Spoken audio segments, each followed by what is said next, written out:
Thunderbolt. Charles shakes hands with Meta, knocking Sussexes off their perch, first vengeance punch. Prince Charles to visit Meta despite Harry, Meghan's anti-Facebook campaign. Prince Charles will officially open Meta's new London office despite Prince Harry and Meghan Markle previously campaigning in favour of a boycott of the company. The future king and queen were then shown around the building, which will be home to 5,000 workstations for engineers working on Instagram, as well as the reality labs and workplace. Camilla was then introduced to 4 women who volunteer as admins for Facebook group connecting parents and families, before going on to film a video for her own book group, The Reading Room. She then reunited with her husband, who had been at virtual reality events, and the pair were shown an Instagram filter that will be rolled out for the Queen's Platinum Jubilee. The Prince of Wales and Camilla, Duchess of Cornwall, will learn about what the tech giant, formerly known as Facebook, is doing to help in Ukraine and about its new cutting-edge technology. The royals will learn about the To Africa project, which will see a cable connect Europe, the Middle East and Asia, bringing high-speed internet to 3 billion people. A Clarence House press release said, "Their Royal Highnesses will also hear from the Meta team about the work being done to support the people of Ukraine." This will include the community help feature that's live in Ukraine and neighboring countries and the information service launched on WhatsApp by Ukraine's state emergency services. The Duchess will also meet Facebook group admins who use the platform to support parents and families in their communities.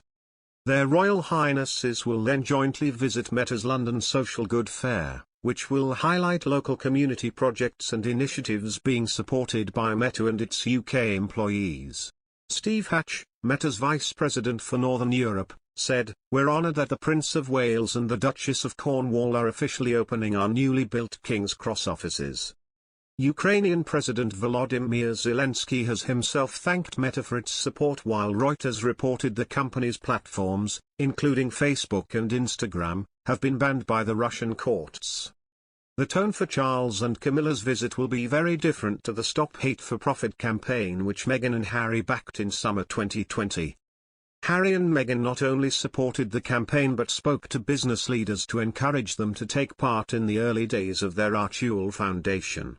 The Duke and Duchess of Sussex have backed a campaign calling for businesses to pause advertising on Facebook due to the platform's failure to combat online hate speech.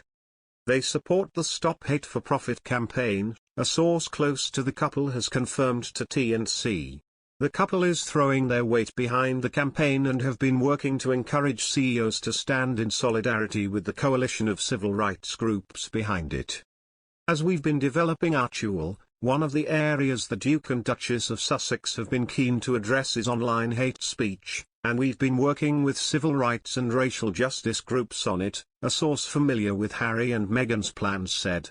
Over the past few weeks, in particular, this issue has become even more vital, and they have been working to encourage global CEOs to stand in solidarity with a coalition of civil and racial justice groups like the NAACP, Colour of Change, and the Anti-Defamation League, which are calling for structural changes to our online world.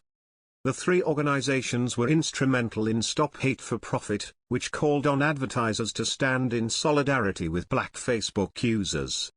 Harry worked for the Aspen Institute's Commission on Information Disorder, and its final report in November 2021 was critical of Facebook. The document, seen by Newsweek, read, "The problem seems to be getting worse, not better. Major platforms are increasingly invoking their terms of service to shut down reporting and research that is in the public interest. In a recent example, Facebook invoked its terms of service to explain its decision to disable the accounts of NYU researchers who study political ads on the platform. It added, research has shown that the pages on Facebook that post more misinformation regularly received higher engagement.